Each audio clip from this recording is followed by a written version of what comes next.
Good evening and welcome to yet another awesome session of Mindful Living. We truly appreciate your taking out the time and joining the session today. It is our endeavor to make this investment of time truly worth your while. The topic that we're going to discuss today is something which is, I feel like a ticking time bomb, something which we don't pay as much attention to. And that is the reason we decided to have this session. Is it okay if I ask you a few questions before we really get started? Thank you. Thank you, Mahesh. So please type in the chat, how long do you think we are going to live? Thank you, Avdesh. Please type in that. This is not a quiz. This is just trying to understand, how long do you think we are going to live? So no right or wrong answers. Over 100. Richard, thank you. Richard is from healthcare, so he knows. Mahesh 72, 85. Okay. Okay. Anybody? Gulshan, Srilata, Ravi. How long do you think, Mr. Singh, how long do you think we are going to live? Please type in the chat. So what if I were to tell you while we are waiting for the responses to come, if we were be everybody who's on this call will possibly live over 100? What would be your response to it? Is it believe it like, okay, sounds good. Yeah. Most of us, we don't realize that we're going to live 100 or beyond. But the way medical technology is advancing, it is a distinct possibility that we will all live beyond 100 years. Okay. But the challenge is we may not be working till 100, and on the other side, what is happening is we are retiring earlier and earlier, so in my parents' generation, they would typically work till 60 and then, live for another 15 years or so. So they will pass away on an average around 75. Today, we are going to be living till 100 and we are working, our work spans are reducing because the technology is changing and they are hiring new people with newer skills, more relevant skills. So the work spans are, people are retiring like 50 at the age of 50, or maybe even getting out of job at the age of 40 and so. So even if we were to take that, it has moved by 10 years, 75 has become 80 and 60 has become 50. There is a gap of 35 years for which we need to fund ourselves. Earlier, that gap was 15 years and now it is more than double to 35 years. And it's only going to increase, it's not going to reduce. And typically the expenses which happen after retirement are very high because we have free time. So we want to do something.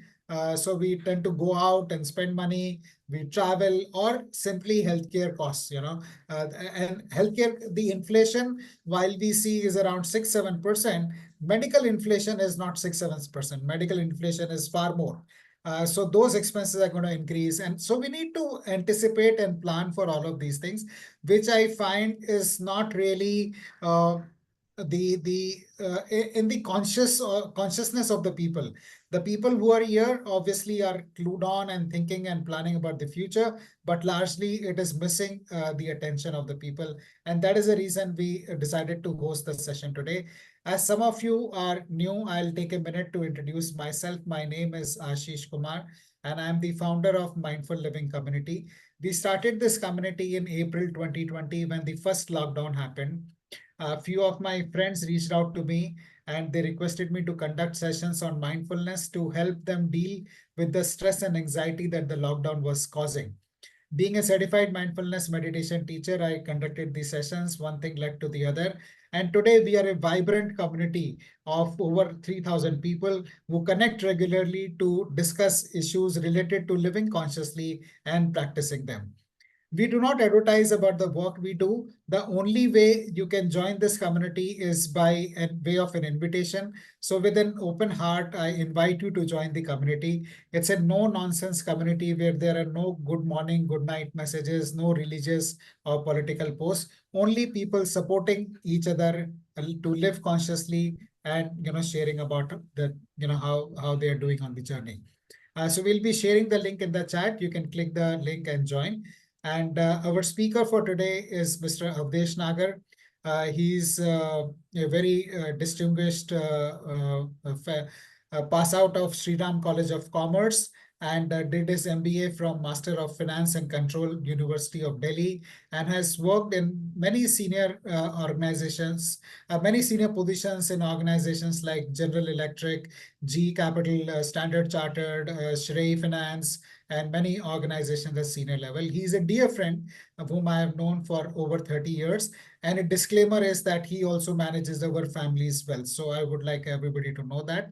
And now on that note, I'll not take too much time, but invite Avdesh to share with us his wisdom on financial planning, which I have personally benefited a lot from. And that is what we are bringing to the community. One advantage of the community is, you are connected. Avdesh is also part of Mindful Living community. So you're forever there to support each other. And, it's not like people are coming and proposing something and they run away and then you don't ever see them again. Here we are all together all the time. So that support is always there. That's the advantage of the community. And Avdesh, over to you now.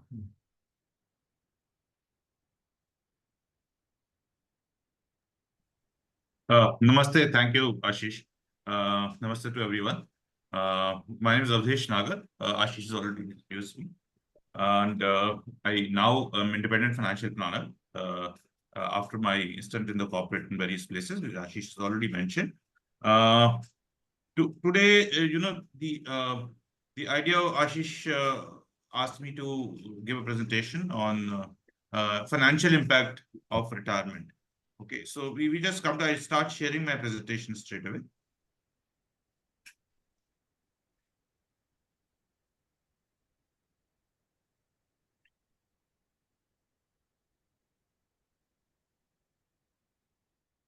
Yeah, I think everybody can see that, and please put your questions also in chat, or you can unmute and ask it also if in between if you want to. Maybe I'll answer it at the right time. I'll definitely answer it maybe in between or after that, but I'll definitely answer that. So this is my organization which I work, the company which I run, Finance Edge, which means edge to your finance, and we help more than 500 people in their financial matters.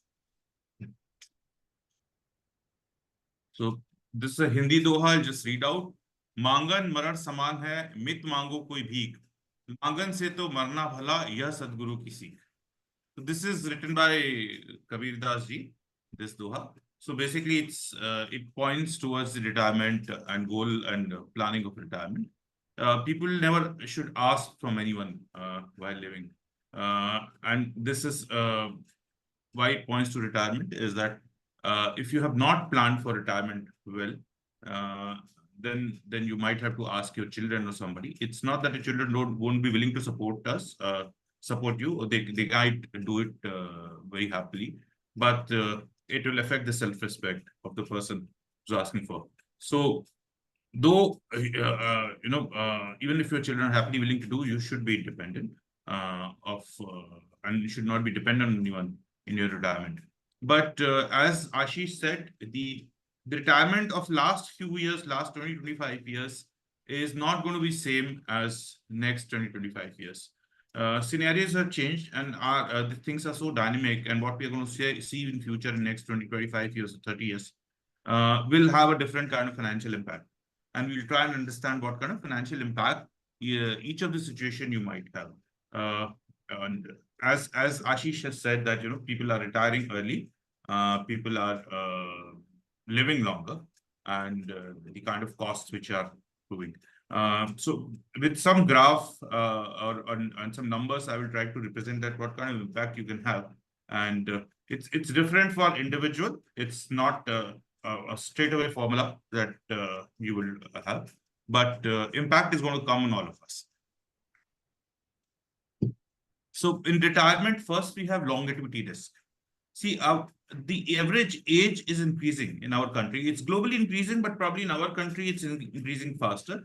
As development happens, development is all around. So it's not only that you have better infrastructure, but you also have better medical facilities and different kind of medical facilities, which keeps you alive, which addresses the ailment early. You have preventive Medicare, so before any ailment catches you, doctors take care of those things. it's very good. But progress of medical science is for the mankind, which is very, very good kind of thing. But it has an impact on your retirement.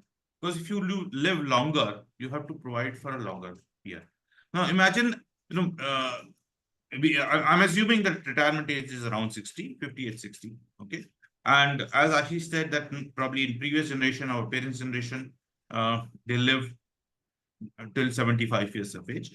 Now, in this case, if they are living 70, 75 and retiring at 60, then probably they have to provide for 10, 15 years only post their retirement. No? But let's say if you are living till 85 or 90, which is going to happen, it's not probability, it is certainty almost. No? Probability may be 100, but 85, 90 is very, very average. It's going to be average kind of living for us. In that case, you might have to provide for 25 to 30 years post your retirement. So you retire at 20, 58 or 60 and you'll live till 85, 90. You have another 25 years and 30 years to support you. So the amount of money which you thought would be enough for next 10, 15 years is not going to be sufficient. Okay. And not only that, a longevity challenge we are facing, we are not going to live probably very healthy. We'll be alive, but we'll have more medical ailment also. So our costing is also going to be different. We'll talk separately about that. But living long is a financial risk. Dying early is a financial risk because then you are not able to address or fulfill the financial responsibility of your family. But living long is also a risk because then you need more money to live for a period which you have not planned for. See, this graph shows you the average age of an Indian. So in 1951, it was 35 years. The average Indian, now this will also include the child mortality, but average age of Indian was 35. This has in almost double, this has exactly doubled actually in 2023. So now average Indian is living 70. When we talk about average Indian, this is, there are poor people who are not able to afford the healthcare in our country. There are middle class also, and there can be sudden death also for someone, maybe accident. So it takes care, it is the average age include taking everything in the account, and that is 70. But you will probably see the upper middle class or slightly affluent class where people are able to afford the medical treatment. The average expectancy of life is already 80, 85. You will see people around you. If you in your family, you will see in your people your acquaintances, people are living that age and living in quite a decent condition. They are moving around their they kind of live a life, a decent life. You see many people now actually living up to 100.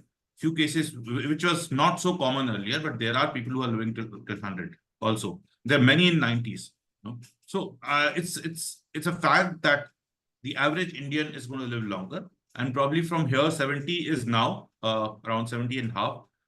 In another 10 year, probably it will, and every 10 year it will add 2-3 more years. So 85 is going to be 85 is today's a reality for an average person in a decent city, a decent lifestyle, and upper middle class or affluent class people. But it's probably going to increase.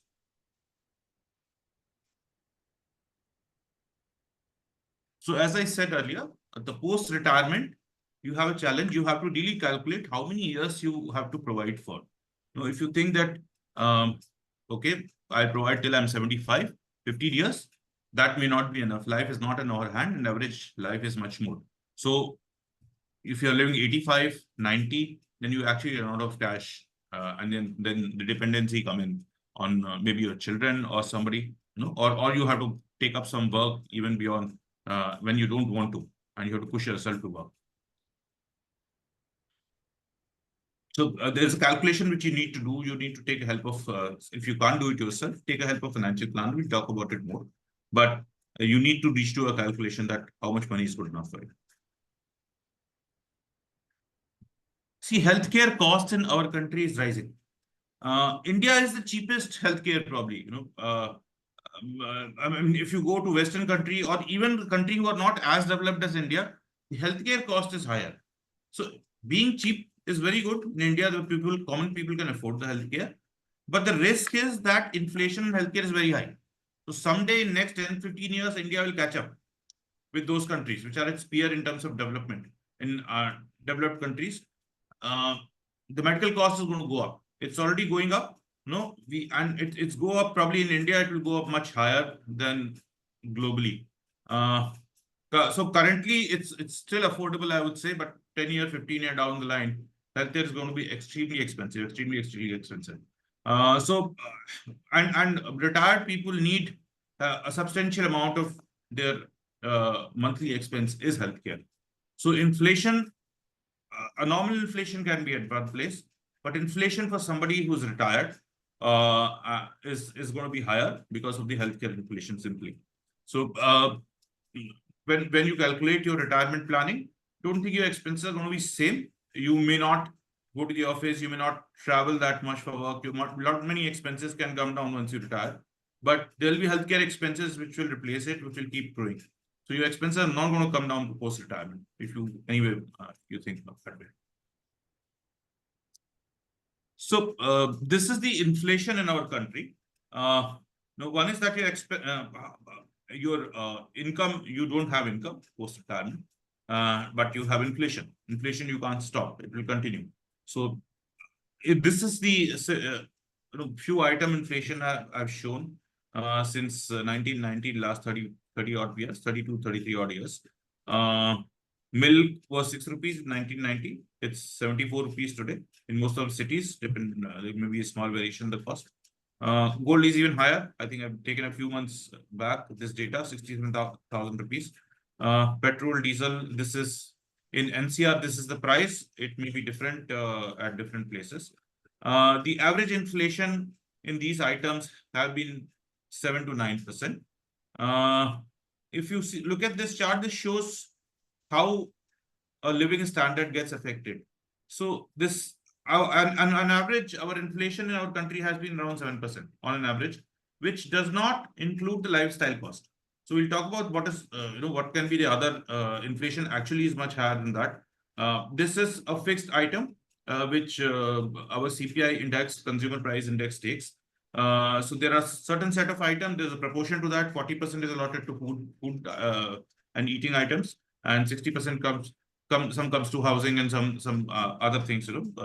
What is the cost of all these things? Average inflation is 7%, but for a slightly affluent class, the average inflation is higher because there is a lifestyle inflation which has taken place. We are probably not having a mobile phone 35 years back. We are not using laptop 30 years back. Those items are not part of this. So what is added to your life is not part of this. This is simple data by RBI. So if this graph tells us here, where I have the cursor, I think all of you can see probably, what we could buy for 10,000 rupees in year 1990. We pay 1 lakh rupees today for that. So it's at 10 times. In 35 years, the living cost has gone up 10 times, assuming you are using the same item you were using in 1990 in the same proportion, which is not the case. Lifestyle inflation is over and above that. We were not wearing branded clothes that time. We were not buying fancy laptops and mobiles. We were probably traveling in trains and buses that time, not so much of air travel. So the cost is much higher than this. This is the inflation chart since 1960. So what you could buy for 100 rupees in the year 1960 is now available for 8,800 rupees. It's 88 times. The average inflation, this is RBI data. This is from a statistical site I have taken. This is CPI data. This index taken by Indian Statistical Department. This which shows the average inflation, compounded annual growth rate. What we say means basically a compounding interest kind of thing. So after 1 year, it's 1.7%. So 100 rupees become 107. Then you take another 7 rupees from that, 107% on 107. So it's a compounding effect which has. So compounding inflation has been 7.14% in our country. Okay. Which means basically that every 10 years, the cost of living is going to double, assuming you are using the same kind of thing in same proportion, which you are using today. We are not talking about the healthcare cost increase. That is going to be higher. Healthcare and education is the highest inflation in our country as of now. Healthcare cost is going to be higher, so probably inflation is going to be more than 7%. But I'm assuming that you keep a good health, still a 7% is nowhere. I mean, past we have seen 7% inflation. Maybe it will come down. We are getting more and more developed. In developed economies, inflation is not as high as in the developing economies. It might come down, but 7%, but it's not going to be no inflation or 2% or 3% kind of thing. It still will remain between 5 to 7%. So as I said, cost of living is going up. Now, how should sometime, I have seen people talking about the retirement. Says, okay, I'm going to retire. 1 lakh rupees, I have enough to get 1 lakh, earn 1 lakh rupees on my saving. That should take care of mine. But see, 1 lakh rupees today is not 1 lakh rupees tomorrow. It's lesser. So even if I take a 5% simple interest, 5% simple inflation, the inflation might be more, but I'm assuming it's for next 20 years should be around 5%. Then our 1 lakh after 20 years is 2.65 lakhs. It is not 1 lakh. So if you retire in a situation and having a fixed income instruments like FD or some bonds you have purchased, and you assume that, okay, I'm getting this much money, it's good enough for me. No, that is not going to be the situation. Every year the gap is going to rise because inflation is there.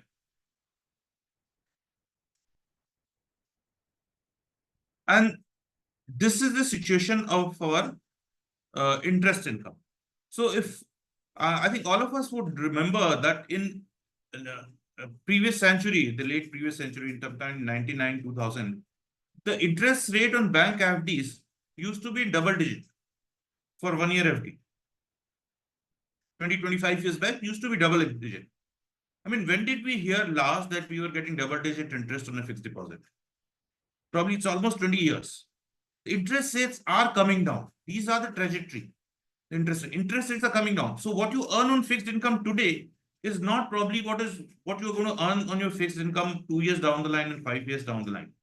See, as the economy develops, the interest rates come down in economy. You would see in the developed economy, the interest rates are very low. US is currently sitting on a 4.5% kind of interest rate, which is probably 30 years high for them. And everybody is crying the interest rate is too high. It needs to be brought down. Japan and Germany ran with the negative interest rate policy for I don't know how many years, almost 10, 15 years. They ran with the negative interest rate policies. So interest rates globally are coming down. As economy develops, the interest rate comes down. This is a normal feature of economy. So you cannot avoid that. This interest rate will come down. So if you think today I am getting 7%, 7.5% in my fixed income instrument, this instrument is not perpetual. You don't have a 10-year to 15 years FD. You will have 2-3 years FD and then you have to renew it. Okay, any bonds will have an expiry date of 5 years, 6 years at max, a fixed income instrument. And then you have to renew it, you will get an interest rate which is much lower, which you are getting right now. So if you are assuming that this is the amount which I'm going to earn on my saving, especially in the fixed income, because most of the retired people depend on the fixed income instrument and their earning comes from that. That is not going to be the situation in future. You're going to face a problem where you realize that interest rates are dropped and your earnings are dropping. And the kind of impact which interest rate drop has is manifold. Okay, so this I will try to explain with an example. Let's say today interest you have parked 1 CR, 1 crore rupees in a fixed deposit, and you are earning 7 lakh rupees on that. Interest comes around 7 lakh rupees for most of the banks. It's around that on 2 years deposit to 3 years deposit. Okay.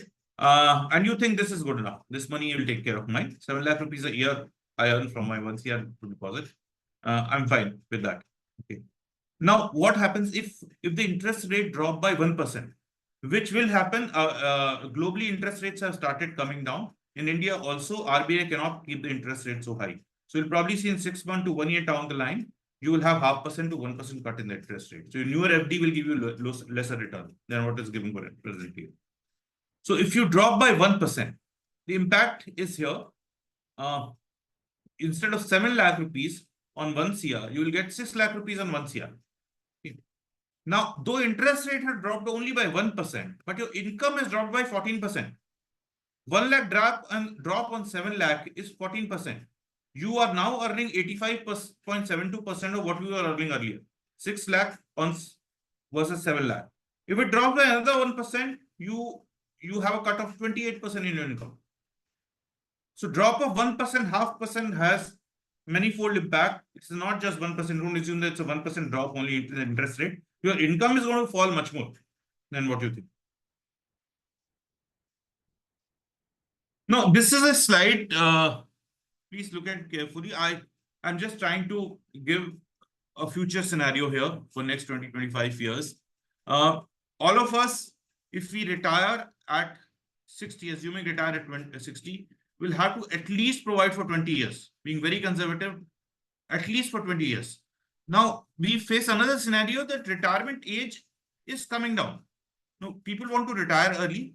People who are in private sector job start feeling stress in their 50s, early 50s or mid 50s. I mean, it's become very difficult to survive. In your best case scenario, you don't survive beyond 55 in a private sector job. So you retire early. So you're retiring 5-6 years, at least a 5-6 years earlier than what you think. Your interest rates are dropping and there is inflation, which is there. A lot of young people want to retire early. They want to plan retire early. For them also, it's very important that they should not be miscalculating something. And then you, at a later age, you have to take up some job or you are short of your requirements. So here, if we are sitting in 2044, and let's say for simplicity's sake, I've taken you have 1 CR deposit and you earn 7% with that, 7 lakh rupees, which matches your expenses, and you retire on the basis that okay, my expenses are matched with my current saving. Okay, now it's the time I can retire and I don't have to work for anyone. Maybe you retire early or this is what you plan till retirement. But every year your expense will go up by 5%. You look at this blue color bar, which is going up by 5% every year. Okay, and your income will come down. In next 20 years, we'll see at least 2% drop in our fixed deposit rates, in a fixed instrument rate, whatever. So some 7% is going to come down to 5% to 2040 or beyond that, 2043 or 2044 is going to come down to 5%. So gradually the interest rates are going to come down. So your income will come down from 7%. It will become 690 next year, 680 next year, and will come down to close to 5 lakh rupees by the time after 20 years. But your expenses, which are 7 lakh rupees, will be 17 lakh 68,000. Taking a simple interest rate of a simple inflation of 5%, and your FD income, which was 7 lakh rupees today, if you think, which is matching today, but it's going to come down to 5 lakh 10,000 rupees. So gap is going to be huge in your retirement. So you really need to calculate it properly. Don't think that today my expenses are this much and my earning is so much, I'm happy, I'm fine. Okay, you will start feeling stressed in 2-3 years time. So I would say that you should take help of a financial advisor. That is the best thing you can do for yourself. If you are not from a finance background and you cannot do a calculation that, and it's an individual calculation, there's not one formula for everyone. So depending on your aspiration, your need, your age, your risk profile, the working or planning is going to differ. So you need to take a help of a good financial planner or financial advisor who will set your goal, who will understand, who will tell you the right picture, who will set right kind of goal, and then do a calculation accordingly. So here, the planning is the most important aspect which a financial advisor you need to do, and for which you actually need a very quality financial advisor.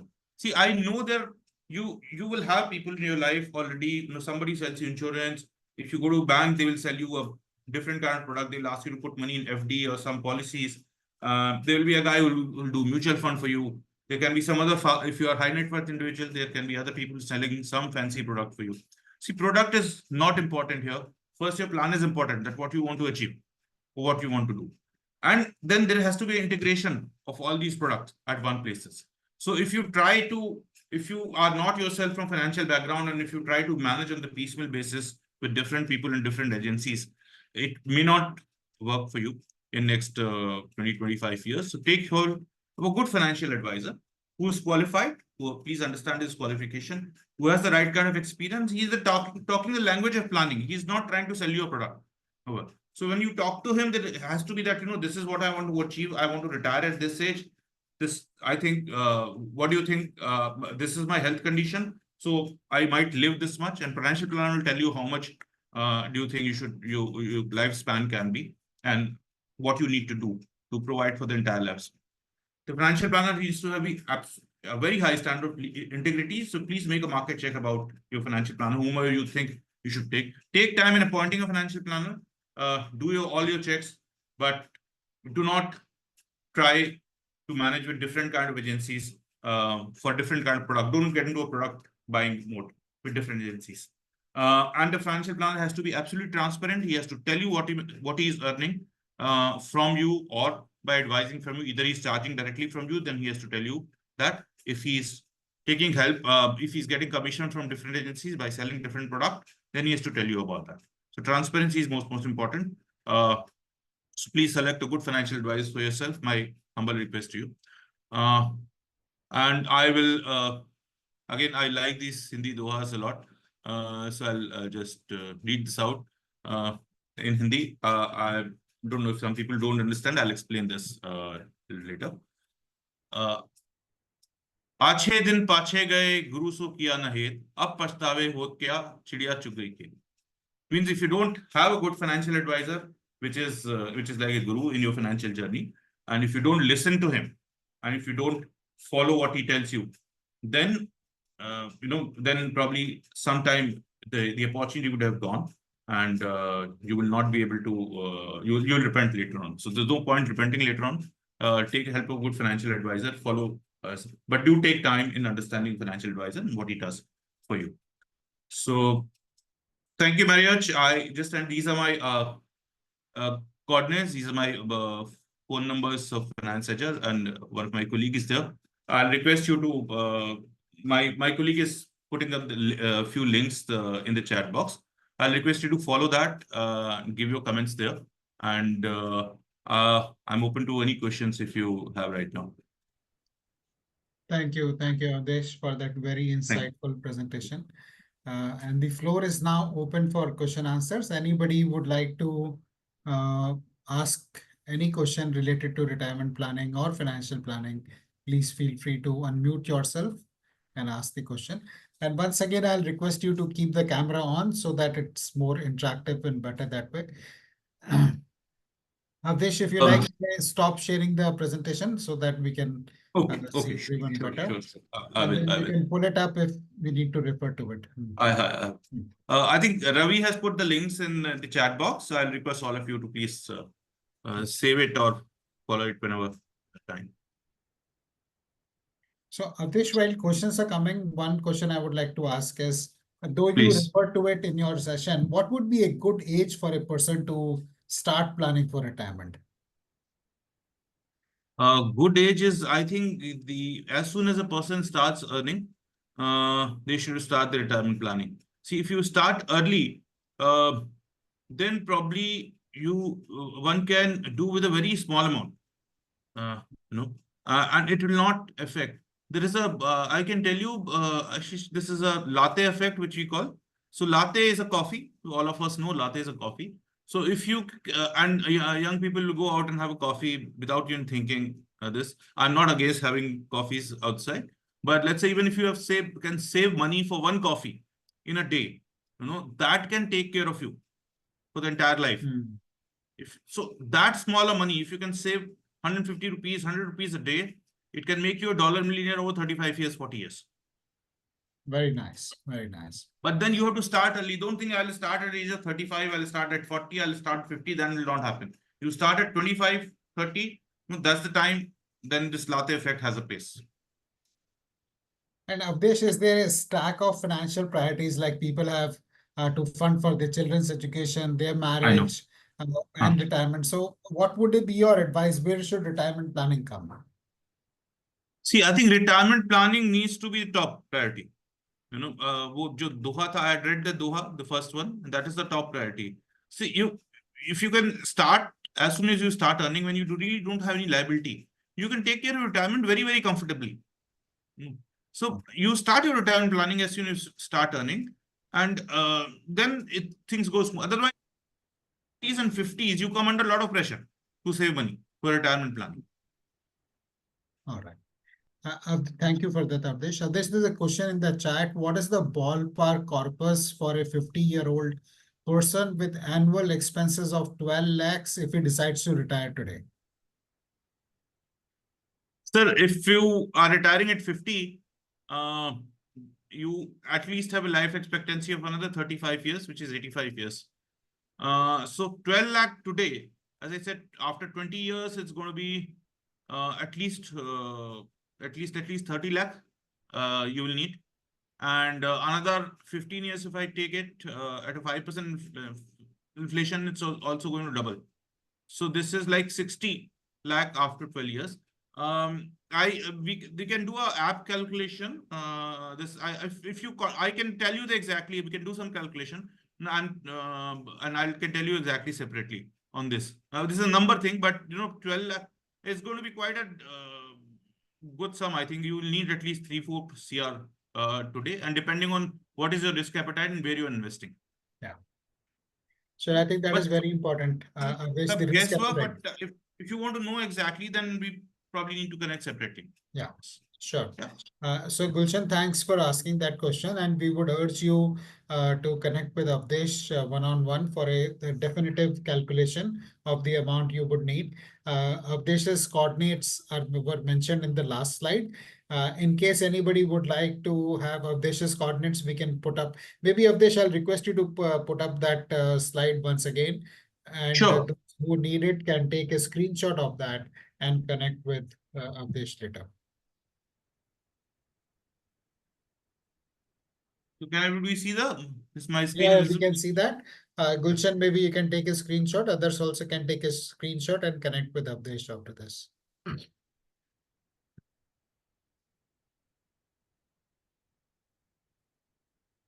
Any other questions anyone has?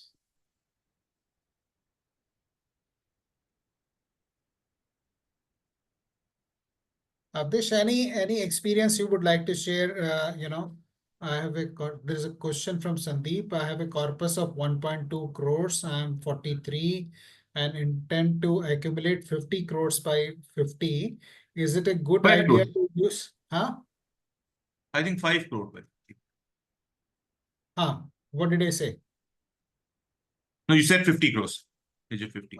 No, by the age of 50. Yeah, 5 If you crores can by the read age it of. up there. Yeah, if you can read it up this, then you can respond to it. I said I have a corpus of approximately 1.2 crores from 40, and I'm 43. Intend to accumulate 5 crores by the age of 50. Is it good idea to use PPF and put the same in mutual funds, which in my case matures in 2025? March kindly also shares your contact. My contacts are given, Sandeep. I'll share it once again in between. But see, okay. Ravi is sharing the contact, I think. The screen is shared. Yeah, in the chat box. So 5 crores by the age of it is a good idea. PPF and put the same mutual fund. I think not the entire amount. Not the entire amount. Not that you should be totally out from the fixed income. Unless if you have some other like PF or some FDs, then probably you can. But PPF I'm taking as a fixed income. So I will not advise 100% kind of exit from the fixed income, but maybe a substantially 70-75% you can put in the mutual fund. But do not put in a very aggressive mutual fund. You need to put in hybrid funds or balance advantage kind of funds. See, the market is currently in India is extremely high. At this time, putting a lump sum money can be risky. March 25, we don't know what will be the scenario. So depending on market situation and your requirement, but still, I would say mostly it should be in a large cap and hybrid kind of funds. So the selection of fund is very important here. What is the risk appetite? But however, this again a matter of individual discussion. I've given you a general idea. Thank you. Thank you, Sandeep, for asking that question. And it's great that you're thinking so actively, proactively about your retirement. That's a great thing. And please do connect with Avdesh. The coordinates are shared in the chat by Ravi. And I'll once again share the screen, yeah. Ashish.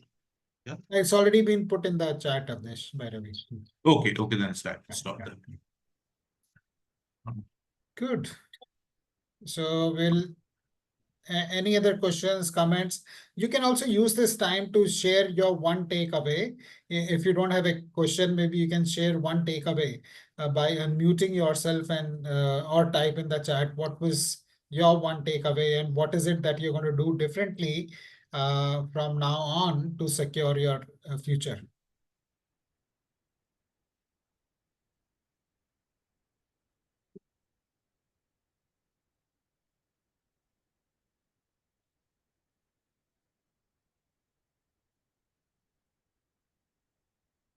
You can use the reactions button to raise your hand.